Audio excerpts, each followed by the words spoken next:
Welcome to this lecture on order statistics. Imagine you are a gym teacher, lining up students from shortest to tallest. By doing this, you take a messy, random group of measurements and organize them by rank. Today, we will learn the mathematical tools to study these ranked values, which is a crucial concept in statistics for predicting extreme events. Now that we understand the basic idea, let us look at how we define this mathematically. When we collect a random sample of data points, they are initially unsorted. We call these raw observations, x1 through xn. To find the order statistics, we take these exact same numbers and rearrange them in ascending order. We write these sorted values with parentheses around their subscripts. This notation is incredibly important. While x1 is just the first random observation we collected, x with a 1 in parentheses is guaranteed to be the absolute smallest value in the entire group.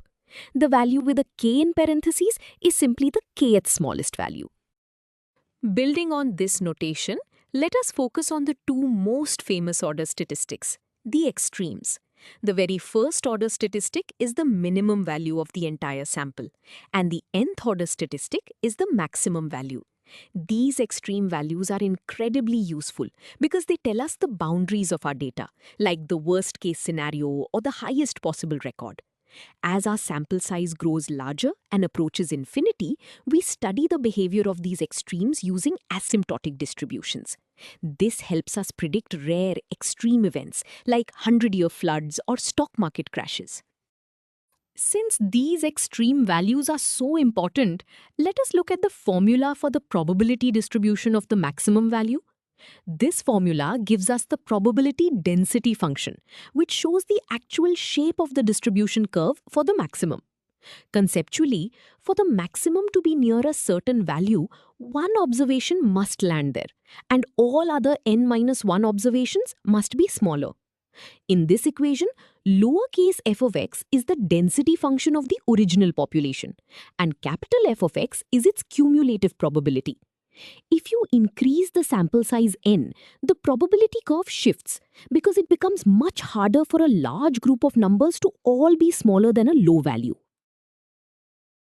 Before we move on to the proof, let us see this formula in action with a concrete example. Suppose we have a machine that cuts strings, and the length of each string is completely random, following a uniform distribution between 0 and 1 meter. We take a random sample of 5 strings, so n equals 5. We want to find the probability density function for the length of the longest string in our sample. For a standard uniform distribution, the probability density function f of x is simply a constant 1, meaning every length is equally likely. The cumulative distribution function f of x is just x, representing the steady growth of total probability.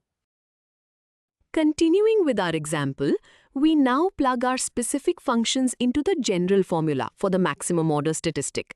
We replace n with 5, capital F of x with x, and lowercase f of x with 1. Now we just need to simplify the arithmetic in the exponent. The exponent 5 minus 1 simply becomes 4, and the 1 at the end multiplies out without changing anything. Our final answer is 5x to the 4th power. Physically, because x is raised to the 4th power, the curve shoots up steeply as x gets closer to 1. This means if you pick 5 random strings, it is highly likely that the longest one will be very close to the maximum possible length of 1 meter. Now that we have successfully used this formula, let us understand where it comes from. We are setting out to derive the cumulative distribution function for the maximum value. We start by asking, what is the probability that the maximum value of our entire sample is less than or equal to a specific number x? Logically, if the absolute maximum is less than x, then every single observation in the sample must also be less than or equal to x. Because our random observations are independent of each other, we can find the joint probability of all these events happening together by simply multiplying their individual probabilities. Since there are n observations, we multiply the cumulative probability f of x by itself n times, giving us f of x to the power of n. Continuing our derivation, we now have the cumulative distribution function. But we want the probability density function, which shows the actual shape of the curve. To get this, we simply take the derivative of our cumulative function with respect to x. Here, we use the chain rule from calculus. We bring down the exponent n, subtract 1 from the exponent to get n minus 1, and then multiply by the derivative of the inside function. The derivative of the cumulative function capital F is just the density function, lowercase f. This mathematical reasoning leads us directly to our final result, proving exactly how the maximum distribution is formed. Having conquered the maximum, this brings us to the minimum value. Here is the formula for the probability density function of the first-order statistic, the minimum. Conceptually, this formula looks at the probability that all observations are larger than a certain value, and then finds the rate of change. The term 1 minus capital F of x represents the chance that a single random draw is strictly larger than x. If you increase the sample size n, the minimum is pushed further down, because with more observations, it becomes highly likely that at least one of them will be very small.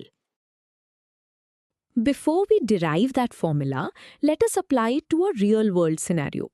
Imagine you are managing a server room with 3 independent hard drives, so our sample size n is 3.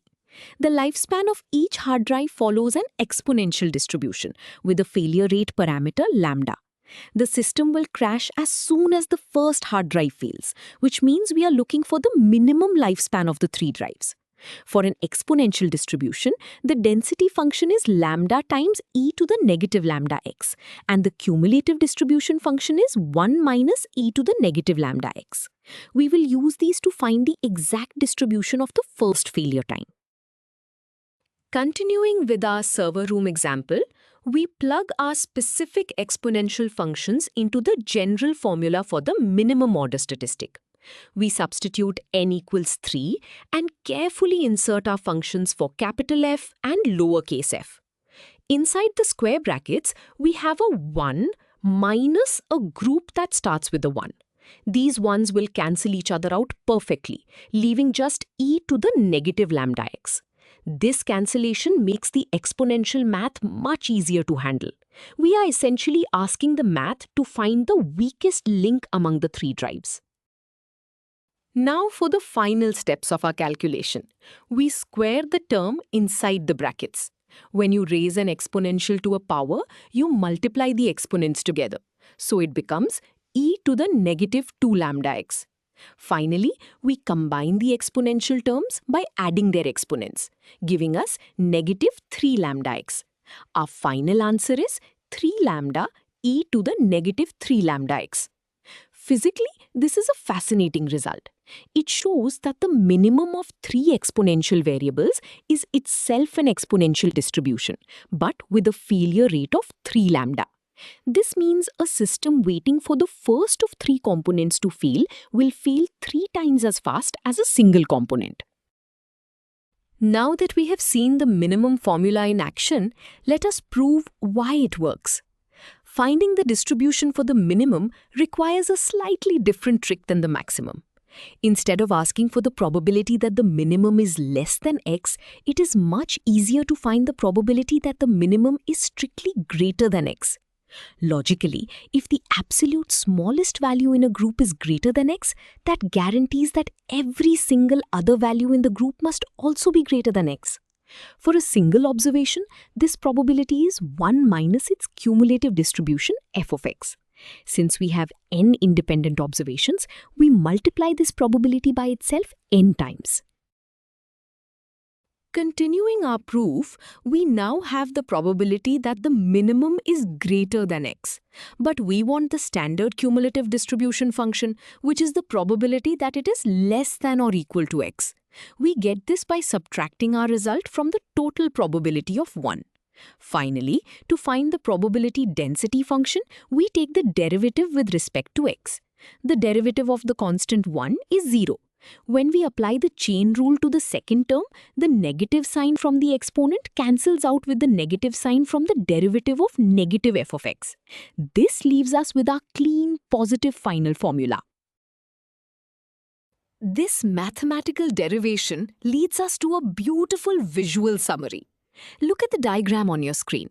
The curve in the middle represents the original population, which is the probability distribution for a single random draw. Notice what happens when we look at the order statistics. The curve for the minimum order statistic is squeezed and shifted toward the left side, showing that the smallest value is highly likely to be on the lower end of the scale. Conversely, the curve for the maximum order statistic is squeezed toward the right side.